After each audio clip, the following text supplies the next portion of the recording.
On today's show, Bo Cormican sat down with one engineering teacher to see what keeps him going.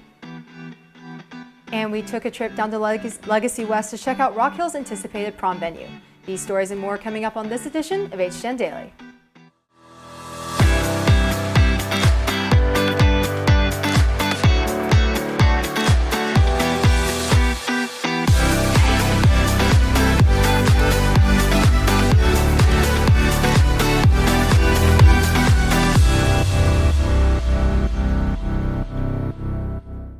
Good afternoon, Rock Nation. Welcome to this edition of HTN Daily. Live from Studio 1060, I'm Anica Hankey. And I'm Madison Wells. Well, Anica, with all the student council election information coming out, I'm actually kind of sad that I can't run and dress up as Napoleon Dynamite again.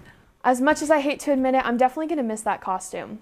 So, Maddie, you've done student council all 4 years, right? Yeah, and let me tell you, it has been so amazing. I mean, from planning and organizing Rock Hill's future traditions to getting to dress up as an inflatable T-Rex for Mr. Toth's birthday surprise, student council has been both so fun and very rewarding because I really do feel like I'm making a difference through it.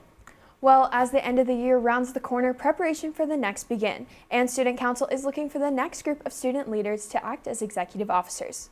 While class officer elections aren't for another couple weeks, executive officer applications are due next Thursday, April 1st. So if you're interested in acting as Rock Hill Stuco executive president, vice president, treasurer, secretary, historian, or committee chairperson, make sure you've looked at all the necessary information on Stuco's website and are able to take the mandatory leadership class if elected.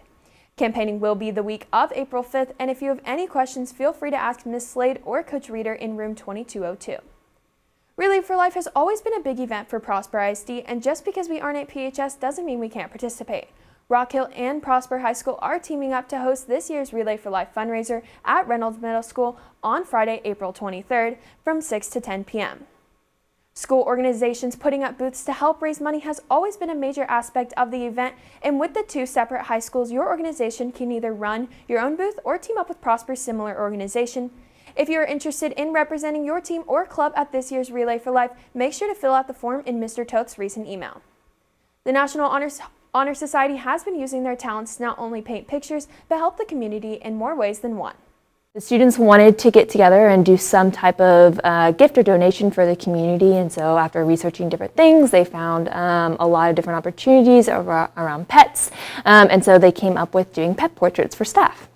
NAHS will be creating and selling specialized pet portraits as a part of their Gift of Love project, and all proceeds will be donated to the SPCA. If you are interested in one of the National Art Honor Society's pet portraits, fill out the form on Mr. Toth's recent newsletter, and if you have any questions, you can email Ms. Pierce.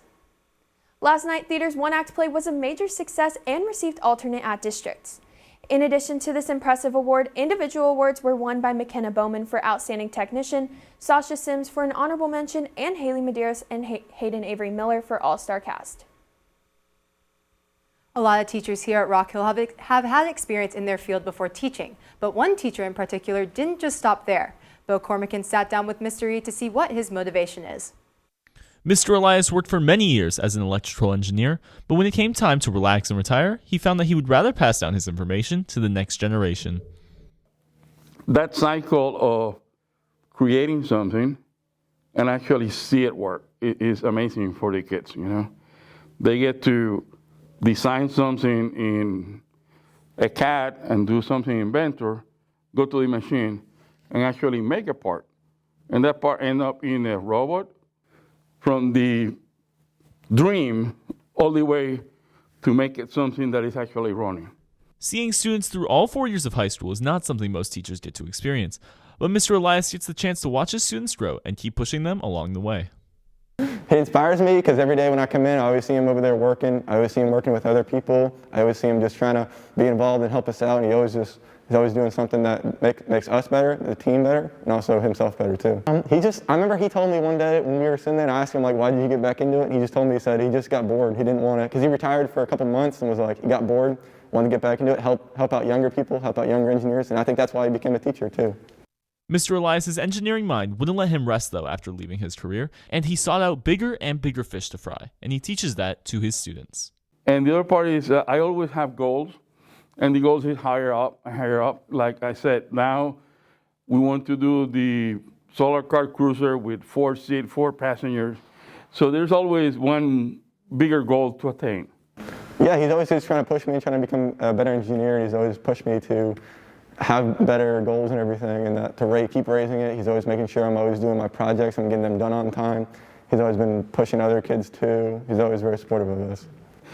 Yes, every time there's a bigger goal, a more daring operation that we need to do, there is the envelope. That's why we go to explore the moon. That's why we do explore the bottom of the sea, or we make better solar cars, or we make better robots.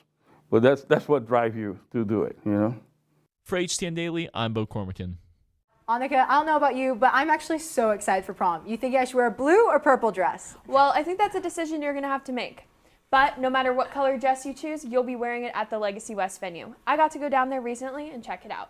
Whether you have seen it in movies or watched an older sibling come down the stairs all dressed up, the prom has been a moment most people look forward to in their high school years. The location of prom is a really nice hotel, which means that there's a lot of great photo opportunities inside and outside of the hotel, and it's also in Legacy West, which means that there's going to be a lot of places to eat, so you don't have to drive as far, and it's really nice. In less than 40 days, juniors and seniors will be dancing under the stars right here at this year's prom. The theme of the prom is Starry Night, so we're gonna have a lot of like cool blue lights in there. We're gonna have like a bunch of those fairy lights that like people might have in their rooms and stuff, and so it's just gonna be like a really cool venue that I think a lot of people will enjoy. With last year's prom being canceled, both juniors and seniors are attending their first ever prom.